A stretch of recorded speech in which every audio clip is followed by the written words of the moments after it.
Les lumières brillent. Le guitariste entre sur scène et commence à jouer son riff. La musique démarre. Le batteur débute sa partition, tape du pied, tranche l'air de ses cymbales. La foule, d'abord silencieuse, s'élance lorsque le chanteur entame son refrain. Vous l'aurez compris, nous parlerons aujourd'hui de la scène, des musiciens, des chanteurs et surtout des femmes.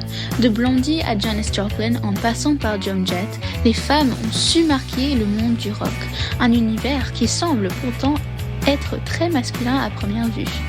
Alors, qu'est-ce qu'être une femme sur scène ? Comment se présenter et représenter les autres à la fois ? Aujourd'hui, on parle des artistes et de leur rôle dans cette gigantesque industrie.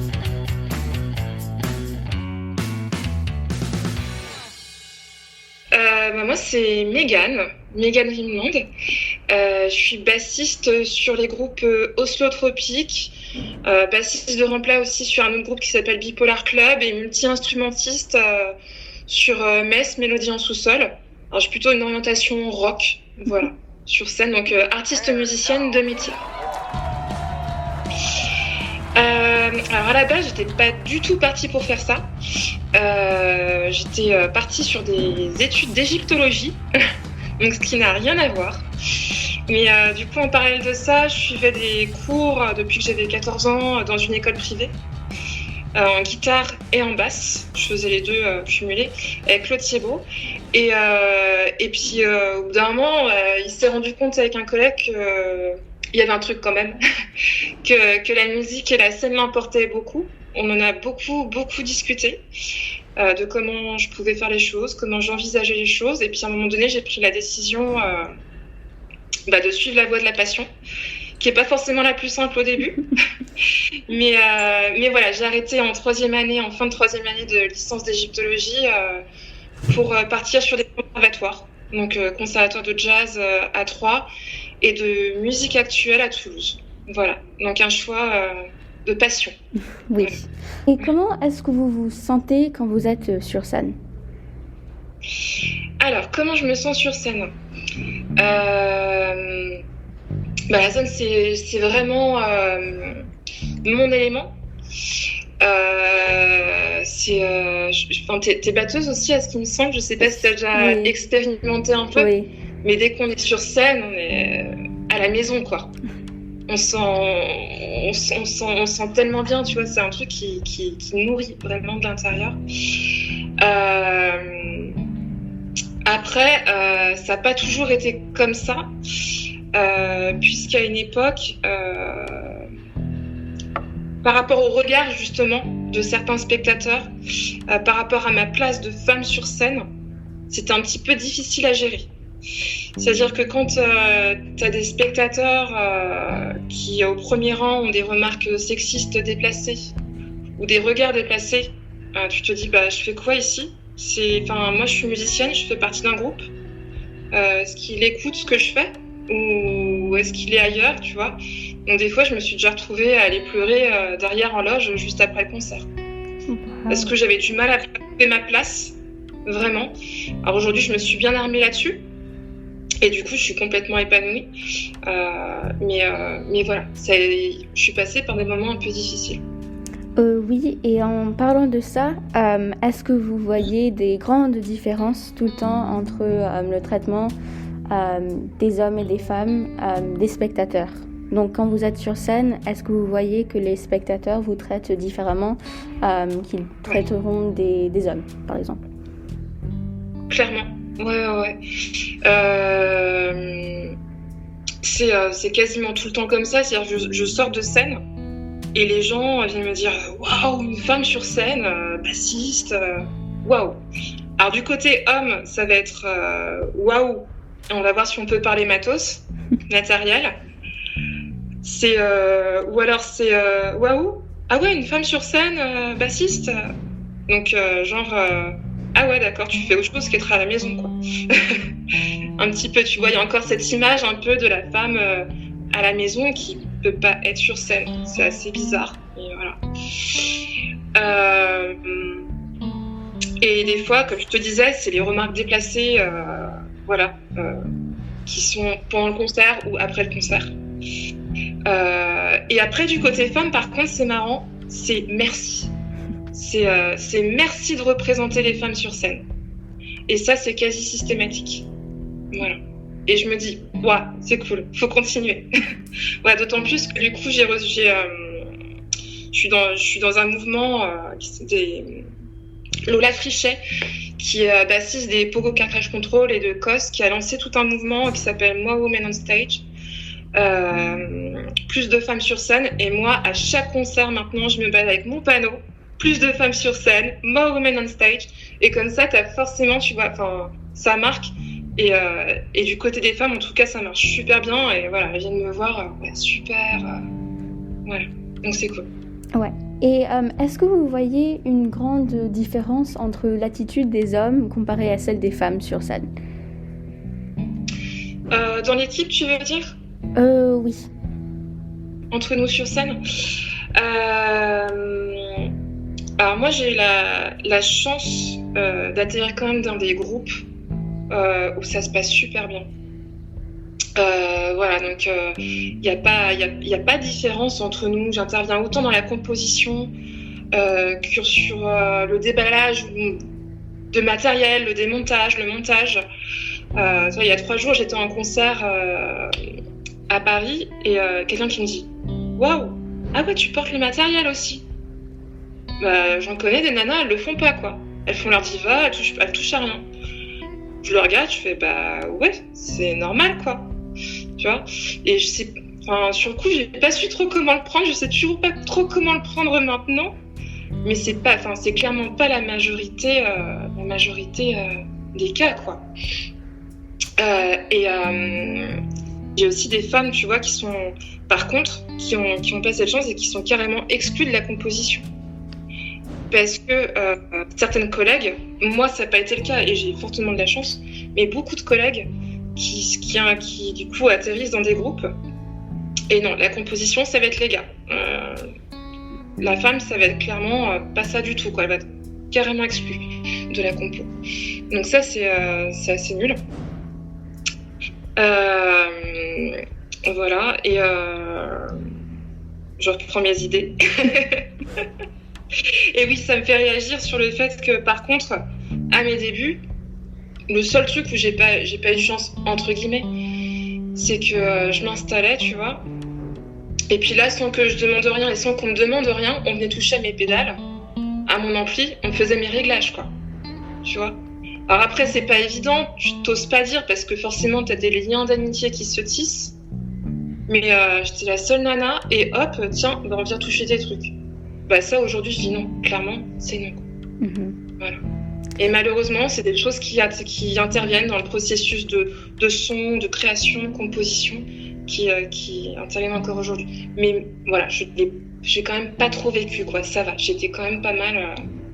Comment est-ce que vous voyez que les femmes sont représentées dans les genres différents musicaux ? Alors, je sais pas si tu t'es un peu documenté, que tu as un peu regardé certaines statistiques. Alors, il n'y en a pas beaucoup, hein. C'est pas évident. Mais déjà, tu prends la musique de manière générale, et on voit que les femmes, elles sont clairement sous-représentées, de manière générale. Après, tu vas un petit peu plus en profondeur, tu vois que suivant les styles musicaux, y a une différence aussi, même si les femmes restent largement en dessous. Tu avais une étude hyper intéressante du Cairn en 2020 qui avait montré en musique actuelle, tu avais 8% de femmes. C'est vraiment très peu. En musique classique, 31%. Voilà, ça reste en dessous. Donc c'est hyper peu. Sur la composition, c'était 1%. 1% de femmes. T'imagines ? C'est ridicule, quoi. Donc c'est clairement sous-représenté et le rock ne fait pas exception. Ça reste pour l'instant vraiment un monde d'hommes. Voilà. Je vois qu'il y a certaines femmes, effectivement, alors, je suis pas à leur place, hein, mais oui, qui sont plutôt dans leur coin. Je vois sur des partages de plateaux que j'ai pu faire, Et des femmes, carrément, elles se retrouvent toutes seules dans leur coin, les mecs sont dans leur coin en train de discuter, et puis après, t'as la femme qui est à part, l'artiste, la musicienne qui est à part, et sur scène, ça se ressent. Ça se ressent beaucoup. Voilà. Donc, parfois, cette espèce de clivage qui est en dehors de la scène, qui forcément se sent sur scène. Parce que sur scène, si t'as pas de cohésion à côté, ça va finir par se sentir sur le jeu, quoi. Voilà. Donc ça arrive. Ouais, malheureusement. Oui. Et juste la dernière question, comment est-ce que vous voulez aider les filles à devenir musiciennes? Pour les aider, déjà parler. C'est ce qu'on fait là, et ça c'est super. Merci beaucoup d'avoir été à l'initiative de cette interview. Donc parler. Il faut continuer à parler. Il faut que chaque artiste musicienne continue à parler. Et c'est pour ça que ce mouvement More Women on Stage, notamment, et il y en a d'autres, sont hyper importants. Donc il faut vraiment continuer à ça. Après, je pense aussi qu'à côté programmation, il y a quelque chose à faire. Moi, il n'y a pas longtemps, j'étais sur un coplateau, il y avait une femme qui était bassiste aussi, et je me suis dit, tiens, on est 3 groupes. Je me suis dit, on est combien de musiciens? Je regarde, on est 12 musiciens. Je fais, il y a combien de femmes? 2. 12 musiciens, 2 femmes. Je fais, il y a un problème. Après, tu t'amuses, tu regardes les affiches des grands festivals sur lesquels tu aimes aller, et là, tu regardes. Tu fais, là, il y a une femme, non, tac. Le ratio, le constat, il est pareil. T'as 95% d'hommes pour 5% de femmes, je vais dire, quoi. C'est vraiment... Donc, je pense qu'au niveau programmation, il faut vraiment que les programmateurs jouent le jeu de la mixité. Voilà. C'est hyper important. Pour justement, ça donne du courage aux femmes, se dire ouais, on peut, parce qu'il y en a beaucoup d'artistes, elles se découragent, elles se disent c'est pas pour moi, et puis du coup elles se disent quelle est ma légitimité, ça se trouve je suis pas légitime, j'ai pas de talent en fait, tu vois, on se remet en question, ce fameux syndrome de l'imposture où on se dit je fais quoi là, finalement ouais, il y a que des hommes, donc c'est peut-être normal, c'est peut-être que les femmes savent pas faire, tu vois. Donc, essayez de dire, si vous avez du talent, vous pouvez monter sur scène, c'est juste qu'on n'est pas assez représenté. Voilà. Donc ça, c'est parler. Chaque artiste musicienne joue le jeu d'en parler autour d'elle, sur scène, une fois le concert terminé. Et puis que les programmateurs jouent le jeu aussi, de cette mixité. Après, c'est cool, il y a plein de groupes de femmes qui jouent le jeu. En étant sur des groupes 100% féminins, c'était super. Je suis pas sûre que ce soit complètement la solution non plus, tu vois. Moi, je vois plus un truc vraiment mixte. C'est vraiment qui est autant de femmes que d'hommes, tu vois. Tout l'un, tout l'autre, tu vois. On se plaint qu'il y a des groupes 100% masculins. Mais si c'est des groupes 100% féminins, on va encore se retrouver chacun de notre côté. Oui. C'est pas non plus forcément la solution. Oui. Voilà. Est-ce que vous avez des inspirations de femmes musiciennes qui vous inspirent à faire ce que vous faites? Des femmes musiciennes qui m'inspirent. Bonne question, ça me colle. Il y a plein de femmes musiciennes qui m'ont influencée. J'aime beaucoup notamment Warpaint. Voilà, là on est sur un 100% féminin. Des femmes chanteuses qui m'ont Portishead, qui m'a beaucoup inspirée, qui m'a beaucoup influencée sur mes couleurs musicales. Voilà, à l'heure actuelle, tu vois, je te parlais de Lola Frichet qui a lancé le mouvement More Women on Stage. Voilà, waouh, super quoi. Et puis elle y va à fond. Donc ouais, c'est hyper inspirant. C'est super. Oui. Est-ce que vous avez d'autres remarques que vous aimeriez faire à propos de cette industrie? Que ça s'arrête. Enfin voilà, que ça s'arrête.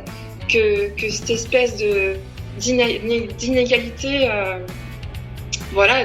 se disparaisse assez rapidement. Voilà, que chacun joue le jeu assez rapidement.